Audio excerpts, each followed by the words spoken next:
Engineering లో topic వచ్చేసి microwave spectrum and bands. Microwave spectrum and bands. Electromagnetic spectrum consists of the entire range of electromagnetic radiation. Electromagnetic spectrum అనేది entire radiation అనేది calculate చేస్తుంది. ఏందనంటే first అది ఎక్కడ spread అవుతుంది, ఎక్కడ ట్రావెల్ అవుతుంది అనేది, రేడియేషన్స్ ఎక్కడెక్కడ పోతున్నాయి అవన్నీ క్యాలిక్యులేట్ చేసేదాన్ని ఎలక్ట్రోమాగ్నెటిక్ స్పెక్ట్రమ్ అని అంటాం మనం. Radiation is the energy that is travel and spread out as it is propagate. అదే రేడియేషన్స్ అనేవి ఎక్కడెక్కడ ప్రాపగేట్ అయితే, ఎక్కడెక్కడ స్ప్రెడ్ అయితే దాన్ని మనం ఎలక్ట్రోమాగ్నెటిక్ స్పెక్ట్రమ్ అని అంటాం. మనం మైక్రోవేవ్స్ అనేవి ఎక్కడెక్కడ యూజ్ చేస్తాం? రాడార్ సిస్టమ్స్లో, శాటిలైట్ కమ్యూనికేషన్స్లో, wireless communications, microwave ovens, remote sensing, medical applications, industrial heating, వీటిలో మనకి మైక్రోవేవ్స్ అనేవి యూజ్ చేస్తాం. మైక్రోవేవ్స్ అంటే ఏంటి? చిన్న ఉండేటి ఏమంటే చిన్న వాటితోని పెద్ద పని అవుతాయి కదా, అలాంటి రాడార్స్ సిస్టంలో అవి మనకి ఏంటంటే చిన్న సైజ్ అనేది చిన్న ఉండాలి, దాని వర్క్ ప్రాసెస్ అనేది పెద్ద ఉండాలి. దాన్నే microwaves and widely used in ఎట్లా యూజ్ చేస్తామంటే ఇళ్ళల్లో యూజ్ చేస్తాం మనం.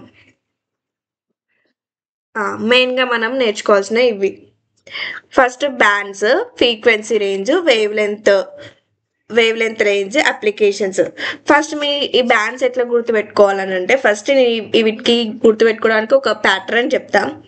లిటిల్ స్టూడెంట్ క్యాన్ ఎక్స్పీరియన్స్ కుక్క వెరీ వెల్.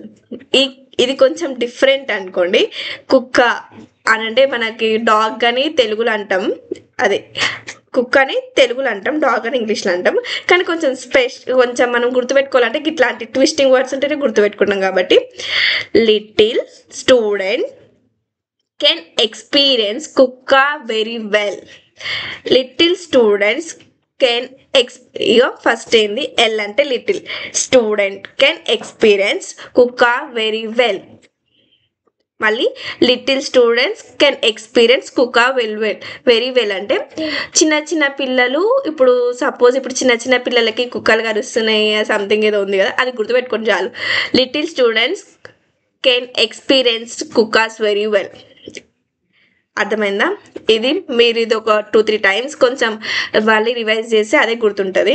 దానికి ఫ్రీక్వెన్సీ రేంజ్.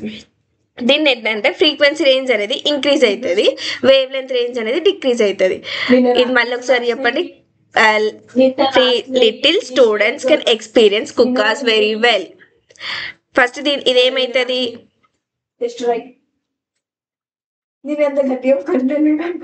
చూపిస్తుందా?